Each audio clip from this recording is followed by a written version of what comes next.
ನಮಸ್ಕಾರ ಬಂಧುಗಳೇ. ಇವತ್ತಿನ ವಿಷಯ ಏನಪ್ಪ ಅಂದರೆ, ಇದು ನನ್ನದು ಫಸ್ಟ್ ಟ್ರೈ ಮಾಡ್ತಾಯಿದ್ದೀನಿ.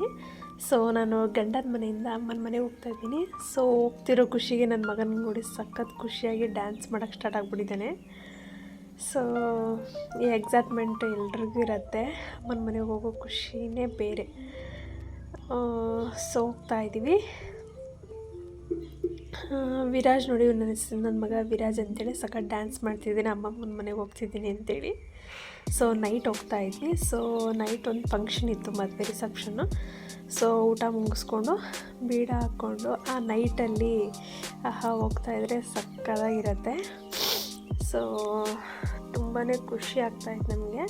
ಸೊ ಅದಾದಮೇಲೆ ಸ್ಯಾಟರ್ಡೆ ನೈಟ್ ಬಂದ್ವಿ. ಸಂಡೇ ಆಫ್ಟರ್ನೂನ್ ಊಟ ಆದಮೇಲೆ ನಮ್ಮ ಹಸ್ಬೆಂಡು ಸಖತ್ ಬೋರ್ ಆಗ್ತಿದೆ, ಏನು ಮಾಡೋದು ಅಂತ ಹೇಳ್ತಾಯಿದ್ರು. ಸೊ ನಾನೇನು ಮಾಡಿದೆ, ಒಂದು ಪ್ಲ್ಯಾನ್ ಮಾಡಿದೆ, ಬನ್ನಿ ತೋಟಕ್ಕೆ ಹೋಗೋಣ ಅಂತೇಳಿ ಅಮ್ಮನ ಮನೆ ತೋಟಕ್ಕೆ ಕರ್ಕೊಂಡೋದೆ. ಸೊ ಅದು ಬಂದ್ಬಿಟ್ಟು ಹೊಳೆ ಅಂದರೆ ತುಂಗಭದ್ರಾ ನದಿ ಹೊಳೆ ಅಂತೇಳಿ. ಇದು ಬಂದ್ಬಿಟ್ಟು ಎಲೆಬಳ್ಳಿ, ವೀಳ್ಯದೆಲೆ ನಾವು ಹಾಕ್ಕೊತೀವಲ್ಲ, ಸೊ ಅದು ಎಲೆಬಳ್ಳಿ. ಅದು ಬಂದ್ಬಿಟ್ಟು ಬಾಳೆಹಣ್ಣು ಬಿಡತ್ತಲ್ಲ, ಸೊ ಇದು ತೋಟ ತುಂಬ ಚೆನ್ನಾಗಿದೆ. ಅದಾದಮೇಲೆ ನಮ್ಮ ರಂಗನಾಥ ಸ್ವಾಮಿ ದೇವಸ್ಥಾನ ಹೊಳೆಹಟ್ಟಿಯಲ್ಲಿ ತುಂಬಾ ಫೇಮಸ್ಸು, ತುಂಬಾ ಪವರ್ಫುಲ್ ಇರೋ ಅಂಥದ್ದು. ನೀವೇನೇ ಒಂದು ಬೇಡ್ಕೊಂಡ್ರೂ ಕೂಡ 100% ಗ್ಯಾರಂಟಿ ಎಲ್ಲ ಸಕ್ಸಸ್ ಆಗುತ್ತೆ. ಪ್ರತಿಯೊಂದು ಕೂಡ ಅಷ್ಟೇ, ಏನಾದರೂ ಬೇಡ್ಕೊಳ್ಳಿ. ಅದಾದಮೇಲೆ ಒಂದು ಹೇರ್ ಸ್ಟೈಲ್ ಟ್ರೈ ಮಾಡೋಣ ಅಂತ ಇದೆ. ಪ್ರತಿ ಸಲವೂ ಏನಾದ್ರು ಹಾಕ್ಬೇಕಾದ್ರೆ ಒಂದು ಮೆಸ್ಸಿ ಹೇರ್ ಸ್ಟೈಲ್ ನನಗೆ ತುಂಬಾ ಇಷ್ಟ. ಸೊ ಅದು ಟ್ರೈ ಮಾಡೋಣ ಅಂತೇಳಿ ಟ್ರೈ ಮಾಡಿದ್ದೀನಿ.